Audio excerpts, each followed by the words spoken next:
بسم الله الرحمن الرحيم. الحمد لله رب العالمين، والصلاة والسلام على خير خلق الله محمد وعلى آله وأصحابه الكرام وتابعيهم بإحسان إلى يوم الدين. كتاب نازداري مداواة النفوس وتهذيب الأخلاق، يا الأخلاق والسير، كتاب دونا وهي ابن حزمي أندلسي، كتابين نسيوة سرق وزيراني أندلس. يمش درسي بيشو لخزمتي أبوين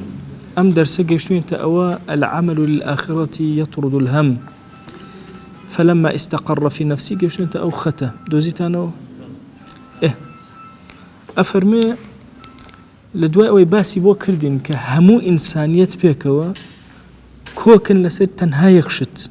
أوشتش كهمي إنسان بتشي أروال إنسان تنها لسر أما كوكن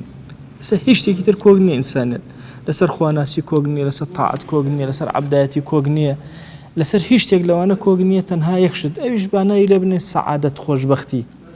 تەنها هەمویان ئیشەکەن بۆ خۆشبەختی بۆی هەموو غەم لە دڵیان دەرچێ. ابن حزم لەم بەشەیە ئەفەرمێ فلما استقر في نفسي هذا العلم الرفيع، کە لەناو دڵما ئەم علمی سەعادەتە جێگیر بوو، وانكشف لي هذا السر العجيب، ئەم سر و پەنهانیە گەورە و سەرسوڕهێنەرکەرە لە ناخما وردود بوم دركوت وأنار الله تعالى لفكري هذا الكنز العظيم. خواهي قورا أم كنز عظيمة قورية لفكري منا منور كردو روشن كردوا. بحثت عن سبيل موصلة على الحقيقة إلى طرد الهم. على قرام بو إبزانم هو كارانك بدوزمه ورقايانك بدوزمه أو رقانا بدقينة أوي كهم غمة نهيلة الذي هو المطلب النفيس. أوج قورتين مطلبه بقدرتين، نفيس يعني زور بقدر، زور بقدري مطلوبك زور بقدرك همو إنسانية داوائك الذي اتفق عليه جميع نوع الإنسان، همو نوع كان إنسان متفقا لسري إتر هر جرنجي كان هبي، هر فكري كان هبي، هر زماني كان هبي، لا هر شوين بن هر هم متفقا لسر. أما الجاهل منهم والعالم، جاهل وعالم هر متفق لسرويك برون الرقاكاني خوشبختي بدوز نوا، والصالح والطالح صالح وخرابكار هردوك هر متفقا على السعي له كبشن بدواي أم خوشبختيا بقرن. فلم أجدها أم بيا وقورا الله منيش قرامك أو عالم بلام نمدوزيا وإلا التوجه إلى الله تعالى بالعمل للآخرة. تنها ليك شو أنا دوزيومو أوج أو يقر إيش بو خواكي، إيش بو آخرتك، تنها لويا خوشبختي دسك، تنها لويا أنا هم غمدني ونارحتني لها مشتكى نارحت أبي.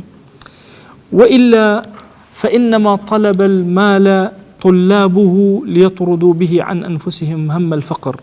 أو كساني بلاماري مال دن ومالكو أكنو بملا ولا خريكن بو همي فقيري لدليان بكنا درو، أو كسي بدواي السيطة. أقر السيطة معناه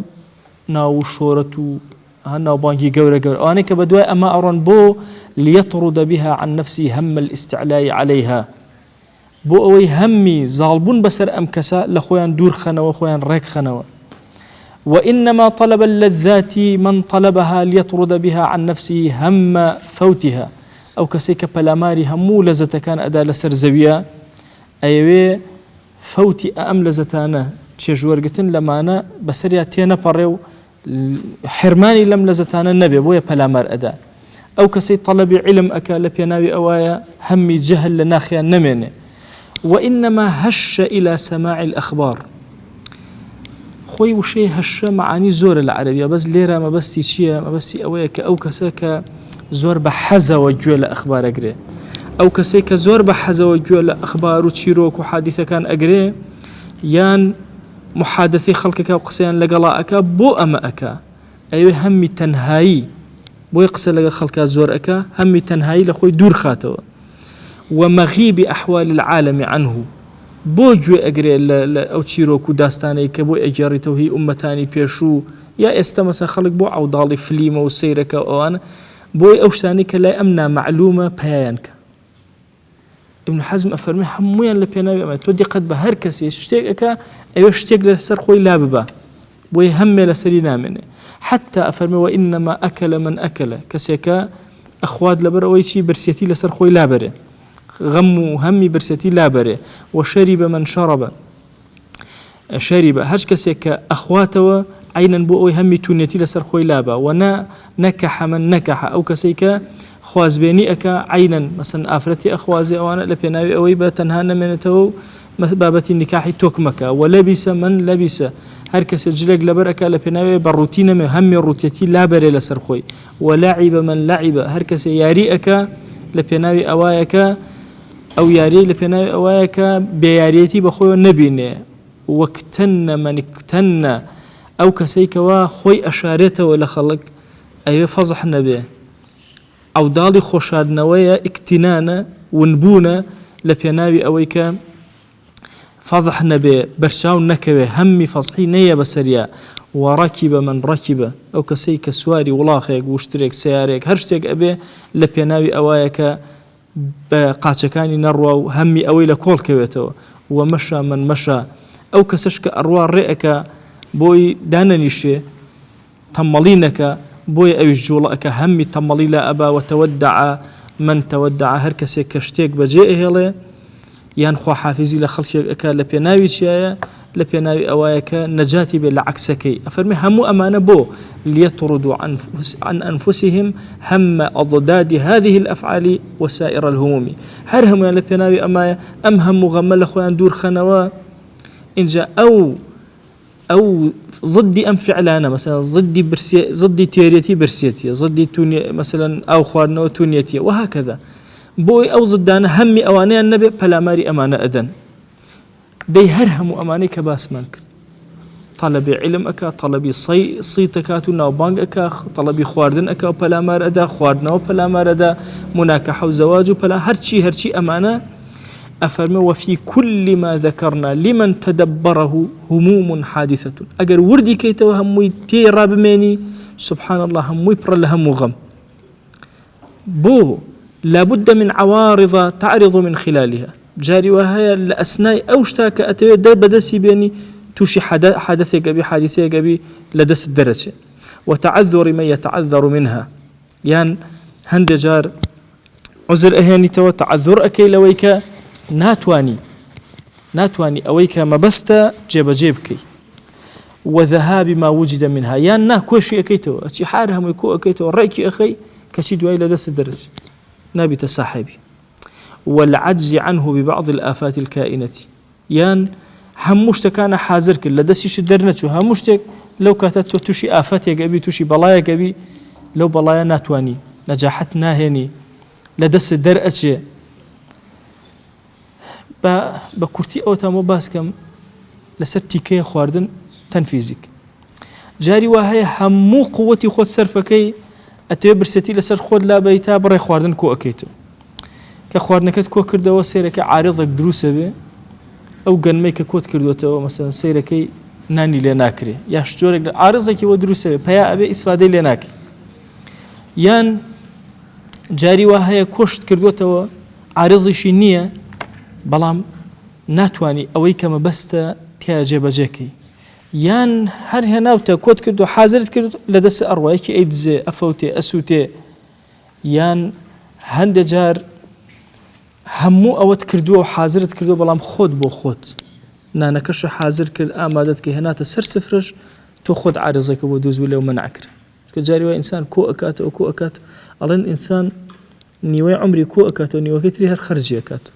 نيوي عمري هر خريكة بارا وداهات كوكر ودي مستقبل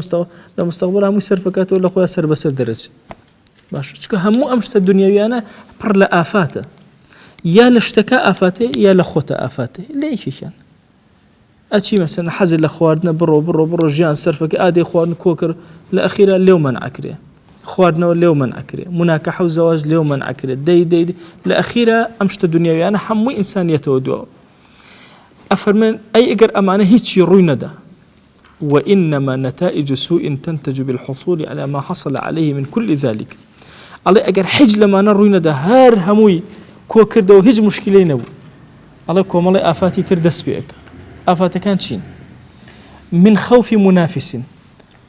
أجر زورت هبو أترسيك يتر منافسك لتو زورت لي هبي مثلا تو باركو أكيتو أترسيك سيكتر بار لتو زياتر هبي حزك الرقم يكي باربي كذا بقدر توي نبي خوف منافسة همك تيات دروسك إسراحتناك أفرمي أجر أمج نبو أترسي حسودي وبيبرن وطعن حاسد اشتكوا كوكردته هيج مشكلة ونية المنافسي شنية بوي بيكم أترسي خلق تشاوبا أترسي خلق توشي حسادات ببران بردها حر أين نجاحات هنا وتيايا أو اختلاس راغب يان أترسي خلق اشتكي اللي بشارته واشتكي اللي بدزي أو كرغبتي هي ونزيك اللي تبوش يوازا أو اقتناء عدو يا دجمن بزور ليه بسنة مع الذم والإثم لقال أوشات توشي زم أبي شكبال الزورة ولا قيامتها محاسبة زورة هرشتك لهم نعمتنا الزورة بمحاسبة هي توشي جناه أبي وغير ذلك كابو إسراحد لبناي كاروباري دنيا نية بويا ابن حزم أفرمي ووجدت العمل للآخرة سالما من كل عيب أفرمي أوشتيك هيج عيبك تاني إيش كردنا بو آخرت كار كردنا بو آخرت خوماندو كردنا بو آخرت أفرمي خالصا من كل كدر يكدانا ليليتيان يكاري آخرت موصلا إلى طرد الهم على الحقيقة بحقيقتها كشتك هم مغملد لإنسان درأك كاربو آخرت تصور كان كاربو آخرت إنسان كبياني أكاتوا أبين لهم غمي أوابي أمرت شيب كم بو خدا شو كاربو خدا توها لك أم هم غمدنا هلا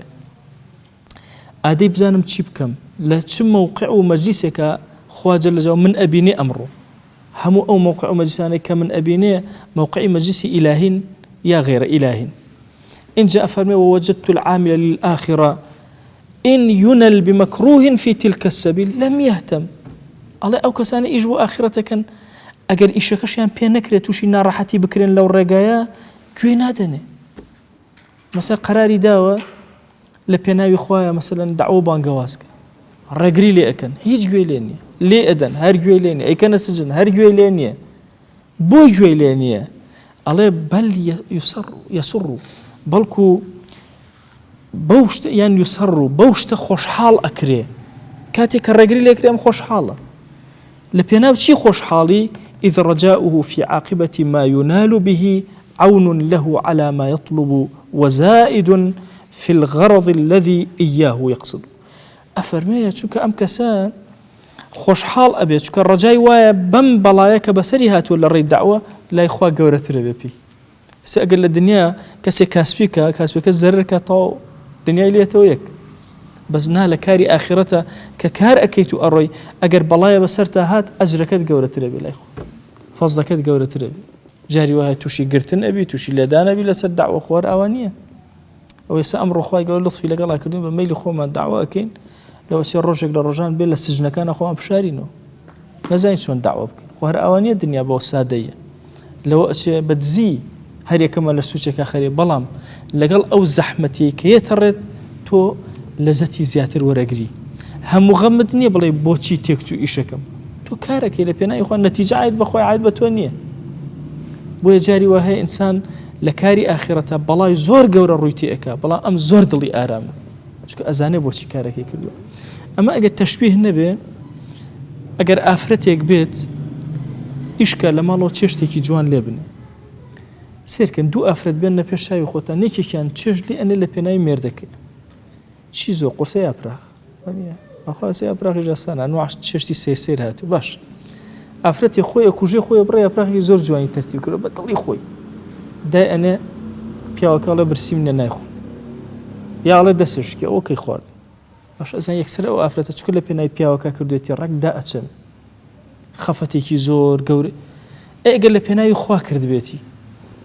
أم بياو أم همو إيشكي كرو لبيناي خوا تقديمي كردو بياوك الله نايخو هيج بلاو قرين يسكو أجركي خوي ورقرتوا ناكوي بي الله دسش كي خراب أو هربي ناكوي هيج بلاو قرين يسكو أم أجركي خوي لخوا كاتي أصلا أم زحمتي كي كيشا وزحمتي دو مشاتو تسري أجركي قورتر دعوة بانقوازي شرع أو هاي إنسان لبيناي خلق دعوك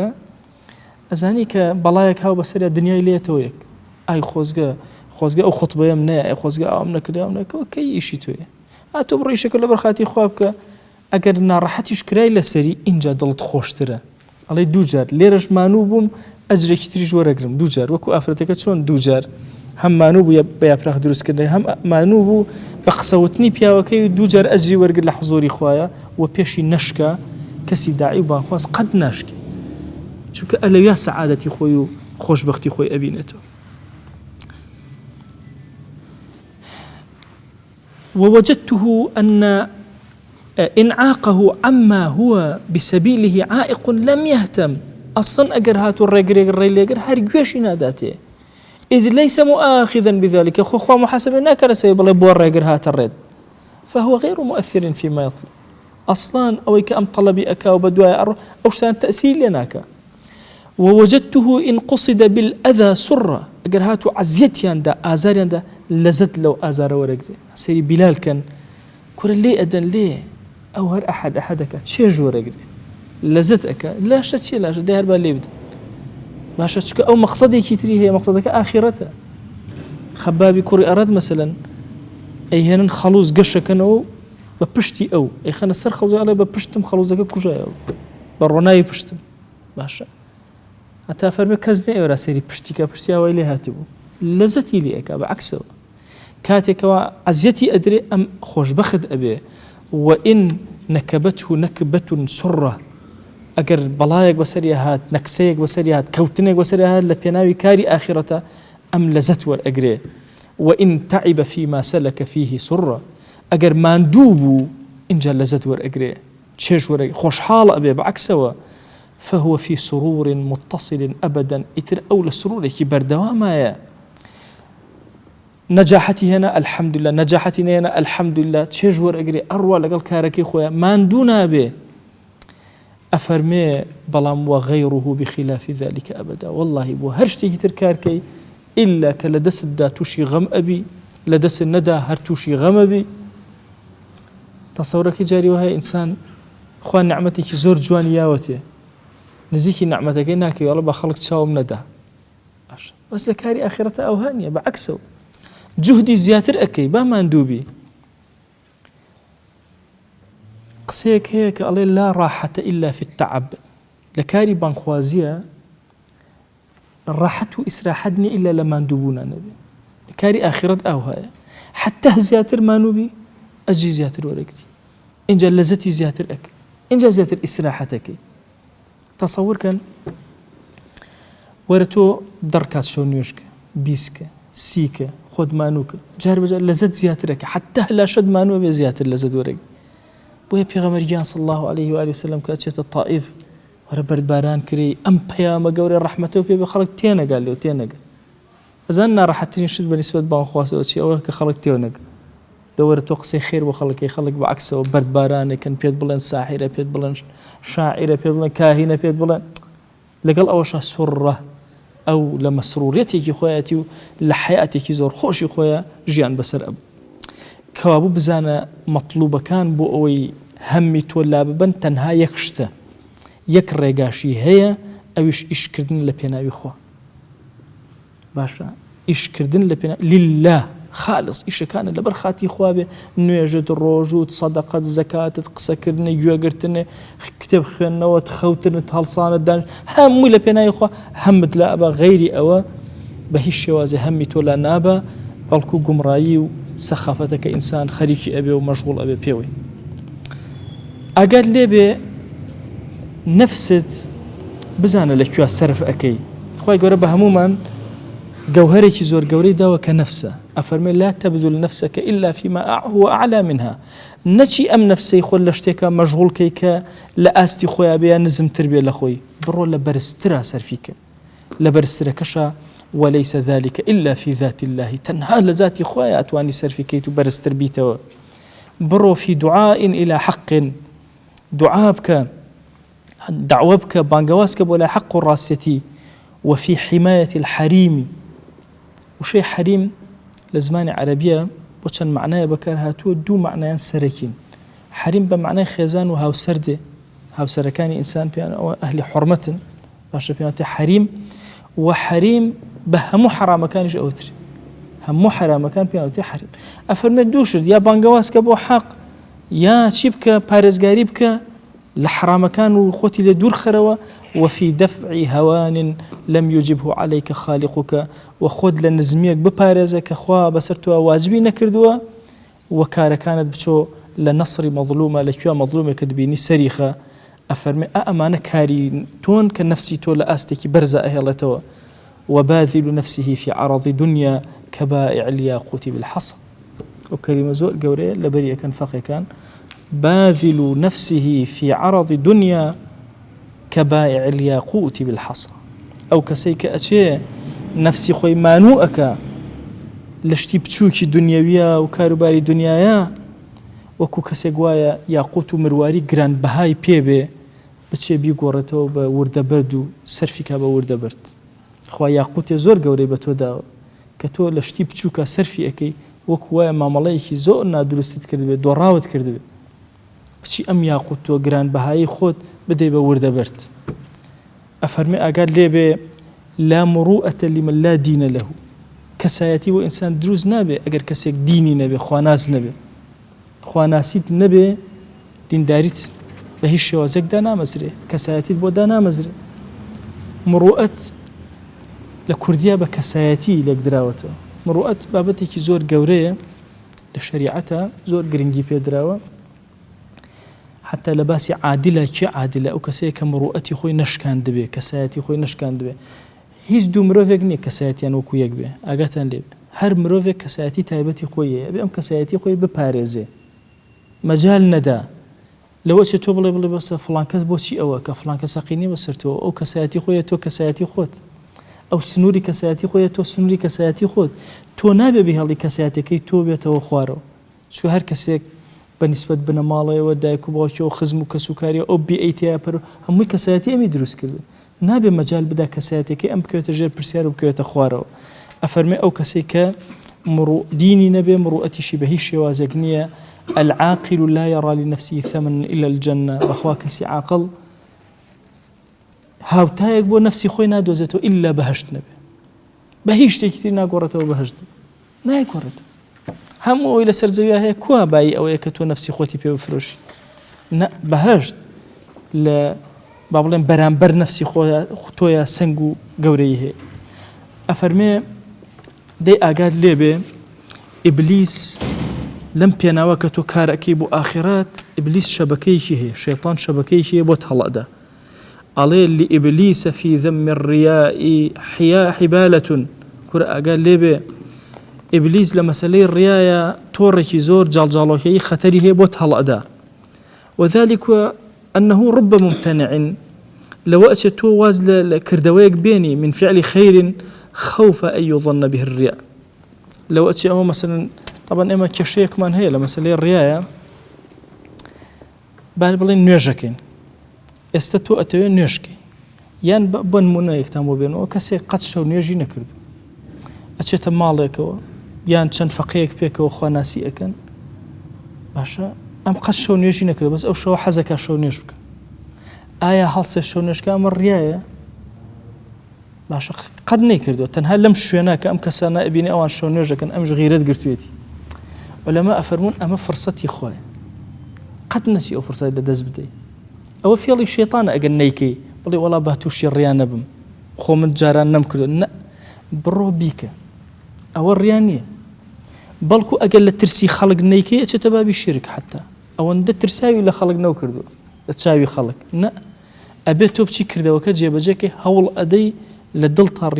ڕیان نەهێڵێت و ئیخلاص دروستکەی ئەفەرمێ ئاگات لێبێ ئەگەر ئەمە نەکەی فإذا طرقك منه هذا ئەگەر شتێک لەم بابەتە تەقەی لە دڵی تۆدا فامضي على فعلك بڕۆ ئیشەکەت جێبەجێکە لا مەکەرەوە لەوەی وەڵا تووشی ڕیا ئەبم و لەوە ئەچێ خەڵک مەسەلەن بڵێن ئەها یان نفسم حەسکە خەڵک سێرم کە ئەوانە فهو شديد الألم عليه أم فكرة زور قولي لا ابن حزم ها عليه إشكبك أو كاتل توركي شيطان نجاته والشيطان زور بينا راح تبي أو تريبوه الله وتو يشكنك تو يشكت كرت باجزئتك كم شيء وخوابه تبرو هربك أو ورده وها أك الشيطان زور زحمتي بو أبين زور نار تبي بو بويا أم بابة أبي زور بوريا إمام الله لقلاكن برو كاركاني خل الدعوة بانجواز أبك لا مكر ولا بابة الرياء وأنا هيجني أنا برو إيشكبك ولا سرش ضل الشيطان زور قرصة زور زحمته كاتك توأشي أو كارك تو إيش جبجيك بويا أم ديريك ابن حزم نفسيتي زور بەڵای گەورە لە کۆڵ ئێمە ئەکاتەوە. من لە کاتی فەقیهەتیە چەندین فەقیهم بینیوە کە هەیان وازیشی لە فەقیهەتی هێنا، دی بەخوا من ئەو ئیشە بە من ناکرێ کاک، تووشی ڕیا ئەبم، تووشی ئەوە ئەبم، ئەوانە فێڵەکەی شێتان، حەبلەکەی شێتان گرتی، باشە کەسبی کرد. زۆریش هەبوونمانەوە وردە وردە زاڵ بوون. بەبیرمە تازە فەقێمان دانابوو کە تێم شیع عەزەدین بوون، کە لە فەقێکان وایە گێڕامەوە، ئەی کە چوومە ژوورەوە ئەی کڵاوێکم کردبووە سەرم بۆ ناو مزگەوت، دەی وا مەزانی هەموو خەڵکی مزگەوت سێرمەکە، ئەی ئاوا چوومە ژوورەوە یەک نوێژم بۆ کرد، ئەی دوایی دیقەتما کەس سەیری من ناکە، کەسەر حیسابیشم بۆ ناکە، ئەی وردە ڕاهاتم، ئەی ئاتیاتی ئەچوم نوێژم ئەکرد، ئەی کەس کوورە خەڵک ئاگەی لە نوێژی خۆی نییە، ئاگەی لە نوێژی منە، ئەڵێ دوای کردم بە جامانە، باشە ئەموو بەخوا ئێستا خەڵک سەیرم ئەکەن و ئەوانە، ئەی قاسێن خەڵک لەوەشە سەیری من ناکە، خەڵک مەشغوڵە بە ئیشی خۆیەوە، کێ تاقەتی سەیری تۆکە، تۆ کی تا سەیرێکن، باشە ئەڵێ هەر لەسەر ئیشەکە بەردەوام دوای سەیرەکەم وەڵام فعلەن کەس سەیری من ناکە، کەسی شەقی نییە بەسەر کەسە، ئەوە خۆتە نەفست پێت وایە هەموو عالەم معجەبە بە تۆ، کێ بە تۆ ئەعجابەکە، یا بڕۆ نوێژی خۆت بکە، تاعاتی خۆت بکە، لا مەکەرەوە، ئەو فێڵی شەیطانە، وەسوەسەی شەیطان لە دڵی تۆیە دروستەکە، وەی لە کردەوەکان دوور دەخاتەوە، نە تۆ لە کاری خۆت بەردەوام بە ئیشی خۆت بکە. ئەفەرمێ خوا جل جلاله بهمن عقلي داوى باب عظيم من أبواب العقل والراحة وهو إطراح المبالاة بكلام الناس. خو عقلي بيداوي إما مبالاة ولا مبالاة من هي العربية، مبالاة يعني جرينجي بيدان، لا مبالاة يعني جوا بيندان، خو غافل كردن، مبالاة ولا مبالاة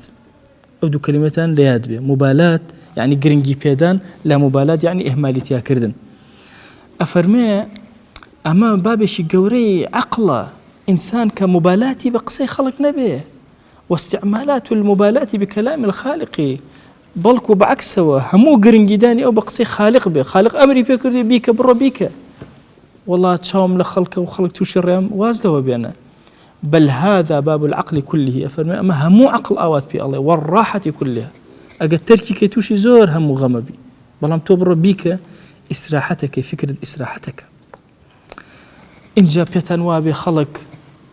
إلا تشاكتان الله اشتوانية لسرزوية، تو عملي آخرتك يخو عملي آخرت هموي باش، بس وانا زانن يتر خلق هر هموي باشتان الله تو تشاكتان الله تو خلق دسا قريبا السنقو نهو والله بعكسه الله. فمن قدر هركسي واي تقدير كذبي لذهني خويا فقه كان أنه يسلم من طعن الناس وعيبهم فهو مجنون. أقر بيوابي لزماني خلق بارزرا بخلق تاني لنادن وعيبي لناقرن وشيته بيوا بخلق امشتاني لناقرن كل خلق بخوار رازين خلق الرخنا الاخوة اقري باشا اساسو سيري وكانالو من الله ناكي جاري وهي كسي خوينا ناس كل نازل بشي بريوا يلا يا ساي خوا رخنا اقري كل لا بيغمر صلى الله عليه وسلم رخنا اجيري لبياوي قور كل جاهلي وهي رخنا الامام الشافعي وامام ابو حنيفه او انا اقري او كلا بيواني امت هو الناس أنا بشي برا، هالناس دو كلمة عربي بخيانته، أشي أو رخنا قورة أنا أقرأ تصورك دائما إنساني بتشوك لشتي قورة أدابوي بي قورة بي، دائما وطبيعته، تو بيدوا بيبلي والله خلق كز رخنا ملينا أقرأ وكز عيب ملينا أقرأ وشتي وأنية، أقر بيدوا بي فرمي وش توشيتي، نابي، أبي بيدوا بي خلق رخنا لي أقرن بقصة شدناكن،